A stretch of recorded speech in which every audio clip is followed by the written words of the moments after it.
আসসালামু আলাইকুম এভরিওয়ান। আজকে চলে আসলাম একটা ঘরে কাজ করার জন্য। দেখতে পাচ্ছেন ওদের ঘরে কত বড় রুম। এটা ঘরের মধ্যে কত টাকা খরচ করে ওরা, দেখেন কত সুন্দর করে ঘরটা সাজিয়ে রাখছে। আরও এখন ঈদের দিন সুন্দরভাবে এখানে ফল ফুল সব কিছু আছে, দেওয়া আছে। তো আমি আসলাম কাজের জন্য, দেখি অনেক সুন্দর লাগতেছে, একটা ভিডিও করে ফেল। এটা কিন্তু বাস্তবে দেখতে আরও অনেক সুন্দর লাগে। আমি ভিতরে কতক্ষণ ঘুরলাম, ভিডিও করলাম, দেখলাম, তারপরে দেখলাম এখানে জানালা খোলা বন্ধ করে দিলাম। আসলে ওরা ঘরের মধ্যে অনেক টাকা খরচ করে, বলার মতো না।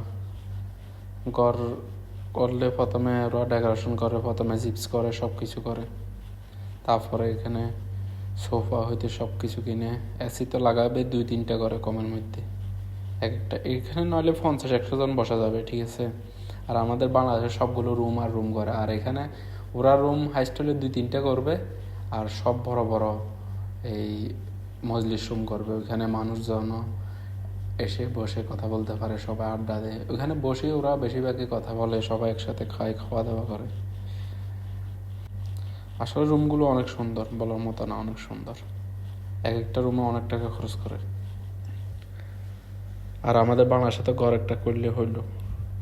যারা জমিদারেরা করে ভিতরে অনেক কিছু করে, কিন্তু মধ্যবিত্তরা একটু ঘর করে। দেখতে পাচ্ছেন এখানে ওরা ঈদ উপলক্ষে অনেক খাওয়া দাওয়া রাখছে। এখানে চা গাওয়া হইতে সব কিছু আছে, ফল ফুল চকলেট।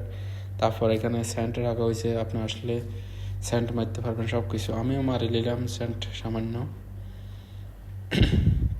তারপর একটু একটু ভিডিও করলাম, আপনাদের দেখানোর চেষ্টা করলাম। তারপর একটু জুম করে ভিডিও করলাম। আবার উপরে লাইট লাগাইছে, দেখেন এগুলা বড় বড় লাইট, সব কিছু আছে, অল ইন এভরিথিং মানে।